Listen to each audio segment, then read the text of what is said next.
का समय था।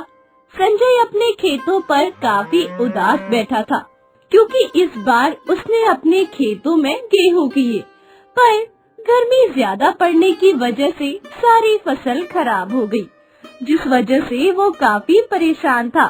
हे भगवान, मैं जब भी फसल करता हूँ तब कोई न कोई बीमारी हो जाती है।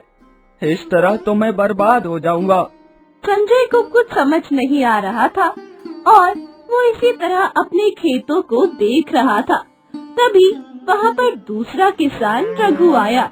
जब उसने संजय को इतना परेशान देखा तो कहा, अरे क्या हो गया संजय, तू इतना परेशान क्यों लग रहा? क्या बताऊं, मेरी तो किस्मत ही खराब है। इस बार गेहूं किए पर गर्मी ज्यादा पड़ गई तो सारे खराब हो गए। हाँ, यह तो तूने बिल्कुल सही कहा। मैंने भी इस बार धान किए थे, सोचा था अच्छे होंगे, पर सारी फसल खराब हो गई। यही तो समझ नहीं आ रहा, पता नहीं हम लोगों के नसीब में क्या है। इसके बाद रघु वहाँ से चला गया और संजय घर आ गया। जब उसकी माँ रेखा ने उसे इतना परेशान देखा तो कहा, अरे बेटा, तू इतना परेशान क्यों हो रहा है? तो क्या करूँ माँ, परेशान होने वाली बात ही है। आपको पता है ना, मैंने इस बार कितना कुछ सोच के रखा था। अब क्या कर सकते हैं, जब तक नसीब में नहीं है तब तक हमें नहीं मिलेगा। ऐसे कैसे नहीं मिलेगा माँ, मैं तो बहुत मेहनत भी कर रहा हूँ। अरे तुझे इन सारी बातों को छोड़कर अपनी शादी के बारे में भी सोचना चाहिए। अब तू विवाह के योग्य जो हो गया है। नहीं नहीं, मुझे शादी नहीं करनी। वहीं दूसरी तरफ दूसरे गांव में भाग्यश्री अपने माता पिता के साथ रहती थी। उसकी सौतेली माँ उस पर बहुत अत्याचार करती थी। तुझसे कितनी बार कहा है, जब मैं घर आया करूँ तो खाना बन जाया करे। पर माँ, सारा काम हो गया है, बस खाना बनाना ही रह गया। तो मैं क्या करूँ? मुझे भूख लगी है, अब बता, मैं तुझे खा लूँ? हाँ? तभी वहाँ पर भाग्यश्री के पिता आ गए और उन्होंने कहा, अरे क्यों चिल्ला रही हो बेचारी पर? वह घर का कितना काम करती है। अजी, आप तो इसकी तरफ ही नहीं लीजिए। बेचारी नहीं है ये, पूरी की पूरी बदनसीब है। पैदा होते ही अपनी माँ को जो खा गई।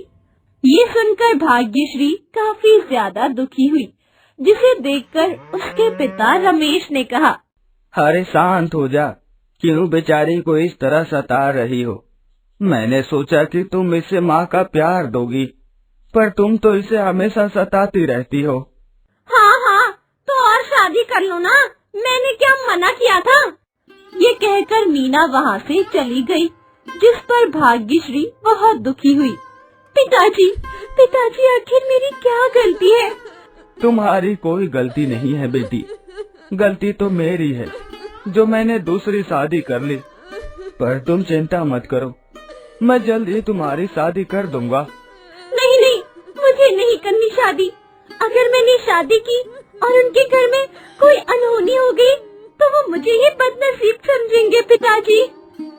अरे तू ऐसा क्यों कह रही हो? ऐसा कुछ भी नहीं होगा। धीरे धीरे समय गुजर रहा था। वही संजय फिर से फसल करने की सोच रहा था और उसने अपने आप से कहा, ऐसा करता हूँ, सेठ के पास जाता हूँ, शायद वह मुझे पैसे उधार दे दे। यही सोचकर वो सेठ के पास आया। सेठ ने जब संजय को देखा तो कहा, अरे संजय, तुम यहाँ पर? हाँ सेठ जी, मुझे कुछ पैसे उधार चाहिए हैं। पैसे? पैसे तो मैं तुम्हें दे दूंगा, पर संजय, तुम्हें तो पता ही है ना, पैसों के बदले कुछ न कुछ रखना पड़ता है। पर मेरे पास तो इस समय मेरी जमीन के अलावा कुछ भी नहीं है। हाँ हाँ, तो मैं कब कह रहा हूँ तुम कुछ और रखो। तुम अपनी जमीन ही मेरे पास गिरवी रख दो। नहीं नहीं, मैं अपनी जमीन आपके पास गिरवी भी नहीं रखूंगा, क्योंकि वह बहुत ही कीमती है और मेरे पिता की आखिरी निशानी भी है। तो मैं तुम्हें पैसे नहीं दे सकता। ये सुनकर संजय वहाँ से लौट आया। वही रेखा अपने घर के बाहर बैठी थी। तभी वहाँ चंदा आई और बोली, अरे चाची, क्या कर रही हो अकेली अकेली बाहर बैठी? अरे क्या करूं, और वैसे भी घर में है कौन? तभी तो कहती हूँ संजय की शादी कर लो। बहू आ जाएगी तो आराम से तुम्हारा भी समय व्यतीत हो जाएगा। अरे मैं भी यही सोच रही हूँ, पर लड़की तो मिले तभी तो शादी करूंगी।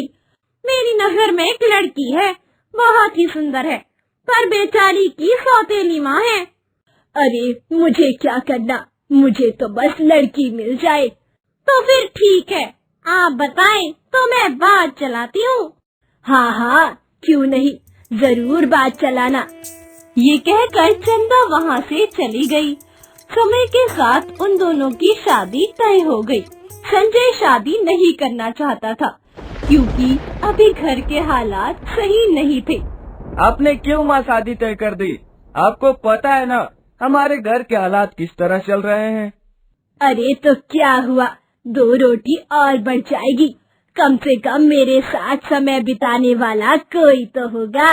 ये सुनकर संजय ने कुछ नहीं कहा और कुछ ही दिनों बाद संजय और भाग्यश्री की शादी हो गई।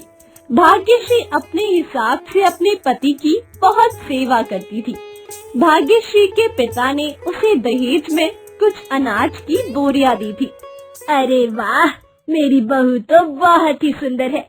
चंदा ने तो मेरा नसीब ही चमका दिया।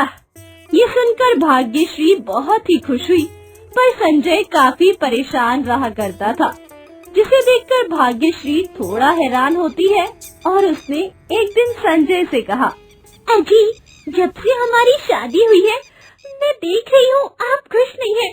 क्या आपको मैं पसंद नहीं? ऐसी बात नहीं है, तुम मुझे बहुत पसंद हो, पर अभी मेरे घर के हालात खराब हैं, इस वजह से। अरे बस इतनी सी बात है, आप परेशान क्यों हो रहे हैं? मैं हूँ तो आपके साथ। हाँ हाँ, फिर भी मुझे अपने खेतों में फसल करनी है और मेरे पास पैसे नहीं हैं। अजी, पैसों की क्या जरूरत है? मेरे पिता ने आपको कुछ बीज दिए हैं, आप उन्हीं को खेतों में बो दीजिए। ये सुनकर संजय के चेहरे पर एकदम मुस्कुराहट आ गई और उसने कहा, अरे मैं तो भूल गया था, तुम तो बहुत ही होशियार हो। ये सुनकर भाग्यश्री भी काफी खुश हुई और इसके बाद अगली सुबह वो दोनों खेतों पर गए और संजय और भाग्यश्री मिलकर खेतों पर बीज बोने लगे।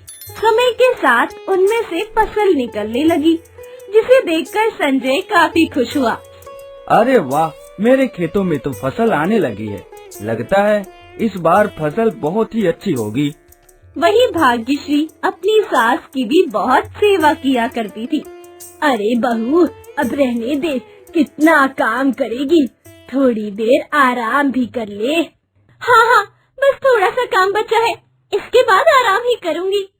ये कहकर भाग्यश्री फिर काम करने लगी। भाग्यश्री भी काफी खुश थी, क्योंकि यहाँ उसे सभी बहुत प्यार करते थे। मैंने तो सोचा था यहाँ पर कोई मुझे प्यार ही नहीं करेगा, पर यहाँ तो सभी मुझे कितना प्यार करते हैं। हे भगवान, बस मेरे परिवार को इसी प्रकार खुश रखना। वही समय के साथ संजय अपनी फसल की काफी अच्छी देखभाल कर रहा था, पर अचानक से उसकी फसल खराब हो गई, जिसे देखकर वो काफी परेशान हुआ। अरे यह मेरी फसल कैसे खराब हो गई? अभी तक तो मेरी फसल अच्छी खासी थी। संजय को कुछ समझ नहीं आ रहा था और वो परेशान होकर घर आ गया। भाग्यश्री ने जब उसे परेशान देखा तो कहा, क्या हुआ? आप इतने परेशान क्यों लग रहे हैं? अरे हमारी फसल अचानक से खराब हो गई। क्या? अचानक से खराब हो गई? पर ऐसा कैसे हो सकता है? यही तो मुझे समझ नहीं आ रहा, क्योंकि अब तक तो अच्छी खासी थी, अचानक से सारी पौधे जल कैसे गई? ये सुनकर भाग्यश्री भी काफी परेशान हुई और उसने कहा, आप चिंता मत कीजिए, कहीं ऐसा तो नहीं आपने गलत खाद का इस्तेमाल किया हो? नहीं नहीं, ऐसा कुछ भी नहीं है, मैंने तो अभी तक उसमें खाद डाली ही नहीं। ये सुनकर भाग्यश्री को कुछ समझ नहीं आया। समय के साथ उनकी सारी फसल नष्ट हो गई, जिस पर संजय ने कहा, हर बार ऐसा ही होता है, मैंने इसमें कई बार फसल करने का प्रयास किया, पर इसमें फसल ही नहीं होती। पता नहीं पिताजी इसमें कैसे फसल कर लिया करते थे। जब से पिताजी गुजरे हैं, तब से इसमें फसल ही नहीं होती है। ये सुनकर भाग्यश्री काफी हैरान हुई और उसने कहा, आखिर आखिर ऐसा क्या रहस्य है कि जब से आपके पिताजी मरे तभी से फसल नहीं होती? यही तो मुझे समझ नहीं आता। अगर यह रहस्य मुझे समझ में आ जाए तो शायद हमारे खेतों में फसल होने लगे। वही भाग्यश्री जब ये सोच रही थी कि आखिर ऐसा कैसे हो सकता है, आखिर क्या रहस्य है इसका, वही जब संजय बुरी तरह टूट चुका था और एक रात भाग्यश्री आराम से सो रही थी, तभी अचानक उसे एक सपना आया और वो एकदम जाग गई और संजय से बोली, अजी हमें खेतों में चलना चाहिए। इतनी रात में खेतों में यह तुम क्या कर रही हो? मैं बिल्कुल ठीक कह रही हूँ, जल्दी खेतों में चलिए। पर आखिर हो क्या गया? तुम मुझे इस तरह रात में खेतों पर लेकर क्यों जा रही हो? पर भाग्यश्री ने कुछ नहीं सुना और संजय को लेकर खेतों पर आ गई। तभी अचानक उन्हें खेतों में कुछ चमकता हुआ दिखाई दिया, जिसे देखकर भाग्यश्री ने कहा, अजी देखिए वहाँ पर कुछ है। इसके बाद जब संजय ने वहाँ खुदाई की तो उन्हें वहाँ पर एक सोने का सिक्का मिला, जिसे देखकर संजय ने कहा, अरे यहाँ पर तो सोने के सिक्के हैं। हाँ, अब चलिए हम घर चलते हैं। इसके बाद वो लोग घर आ गए। वही रेखा भी काफी हैरान हुई कि ये लोग इतनी रात में कहाँ गए थे। जब वो लोग घर लौट कर आए तो रेखा ने कहा, अरे तुम लोग इतनी रात कहाँ गए थे? अरे माँ, हम लोग खेतों पर गए थे। क्या खेतों पर? इतनी रात में खेतों पर क्या करने गए थे? तभी संजय ने रेखा को सोने का सिक्का दिखाया, जिसे देखकर रेखा काफी हैरान हुई और बोली, अरे ये तो सोने का सिक्का है। हाँ माँ, यह सिक्का हमें खेतों पर मिला है और भाग्यश्री मुझे खेतों पर लेकर गई थी। ये सुनकर रेखा काफी ज्यादा हैरान हुई और उसने संजय से कहा, पर भला भाग्यश्री को कैसे पता चला? हाँ, यह तो मैंने सोचा ही नहीं। यह तो मुझे एकदम खेतों पर लेकर चली गई। तुम्हें कैसे पता लगा? अजी जब मैं सो रही थी ना, तभी मुझे सपना आया कि खेतों पर सोने के सिक्के दबे हुए हैं। क्या? सोने के सिक्के दबे हुए? पर यह कैसे हो सकता है? मुझे नहीं पता, मुझे तो सपना आया और आपने खुद ही देखा ना, वहाँ पर सिक्का था। ये सुनकर संजय भी काफी ज्यादा हैरान हुआ और उसने अपनी माँ से कहा, माँ, क्या आपको इस बारे में कुछ पता नहीं है?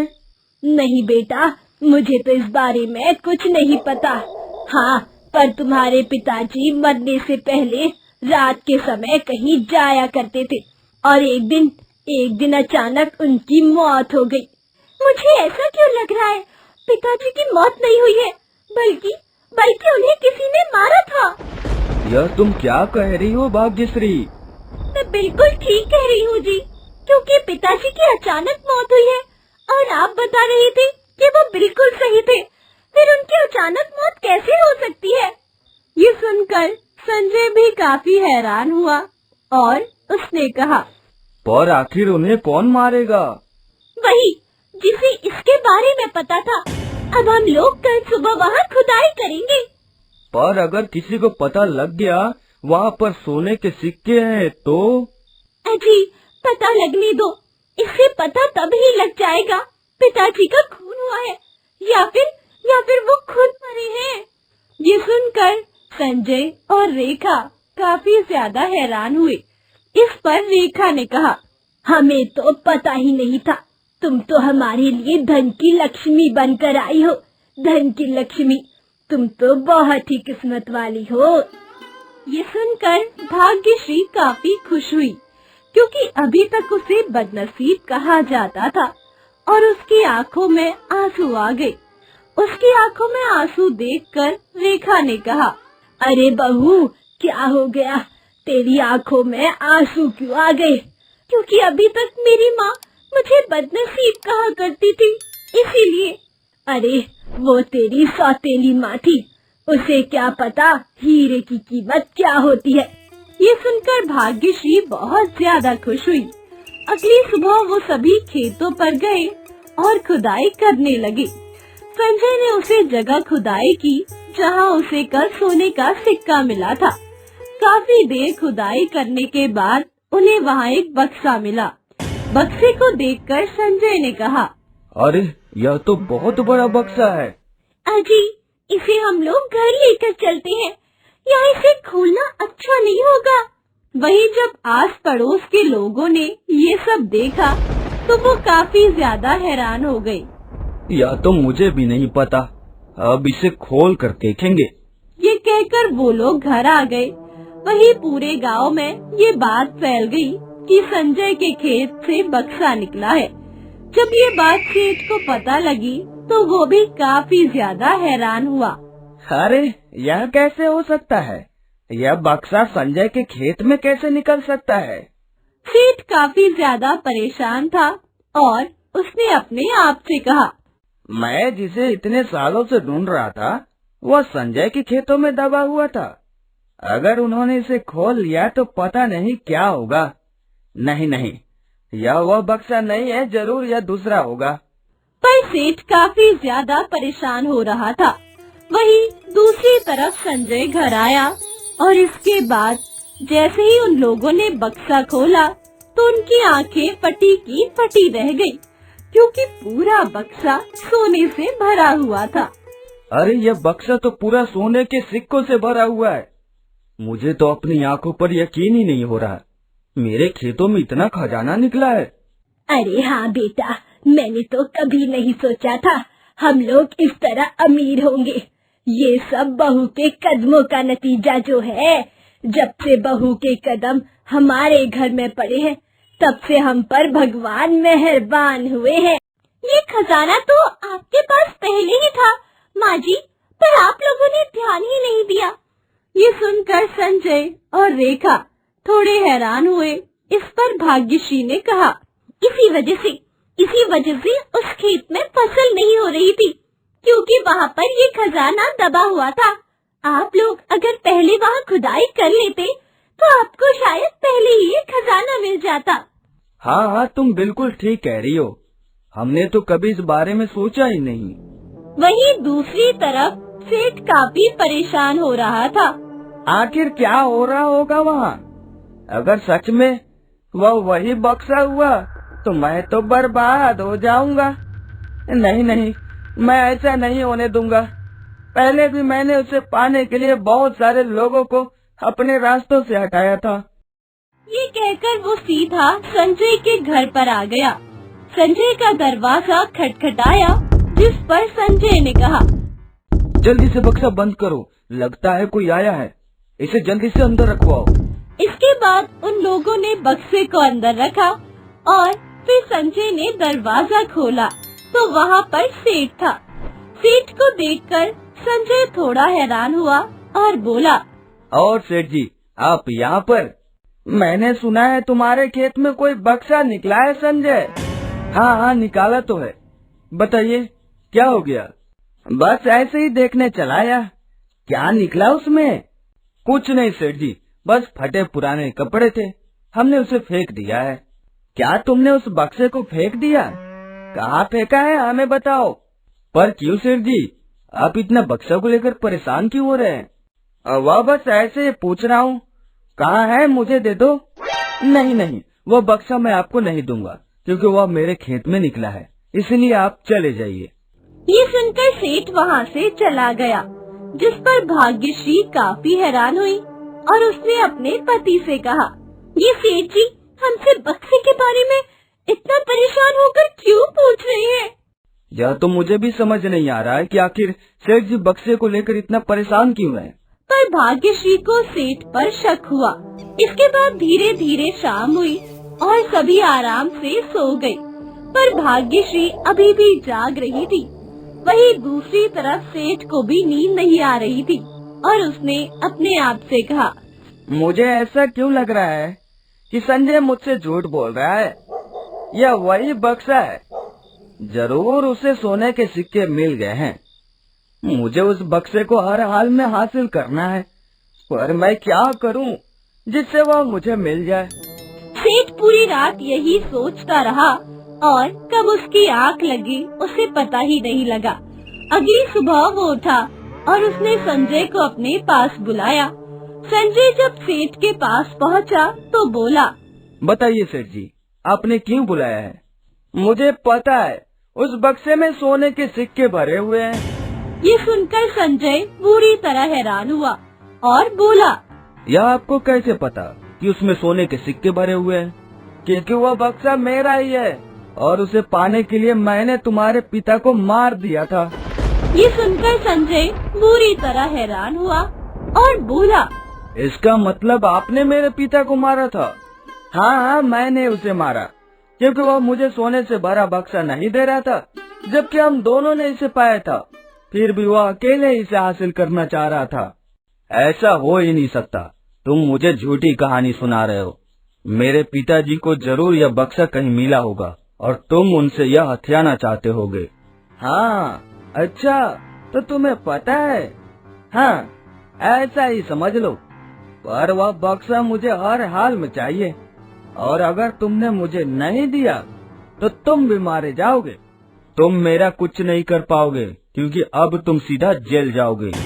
ये सुनकर सेठ काफी हैरान हुआ और तभी वहाँ भाग्यश्री पुलिस लेकर आ गई, जिसे देखकर सेठ बुरी तरह घबरा गया। यह पुलिस यहाँ पर कैसे आ गई? मुझे मेरी पत्नी ने पहले ही बता दिया था क्योंकि उसे तुम पर शक हो गया था, और अच्छा भी रहा। अब तुम जाओ जेल क्योंकि तुमने मेरे पिता को मारा है। ये सुनकर सेठ बुरी तरह घबरा गया और वहाँ से भागने का प्रयास करने लगा। तभी पुलिस ने उसे पकड़ लिया और कहा, कहाँ जा रहे हो सेठ जी? अब चलो सीधा जेल। अब वही आराम से बैठकर चक्की पीसना। ये कहकर पुलिस वाले सेठ को पकड़ ले गए और अब संजय और उसका परिवार काफी ज्यादा खुश था क्योंकि अब संजय बहुत ज्यादा अमीर हो गया। वहीं ये सब भाग्यश्री की वजह से ही हो पाया था, जिस वजह से उसका पति और उसकी सास उसे बहुत प्यार करते थे और वो लोग आराम से रहते थे। अगर आपको हमारी वीडियो अच्छी लगी हो तो लाइक, शेयर और सब्सक्राइब कीजिए और कमेंट बॉक्स में अपना सुझाव दीजिए। अपना कीमती वक्त निकालने के लिए धन्यवाद।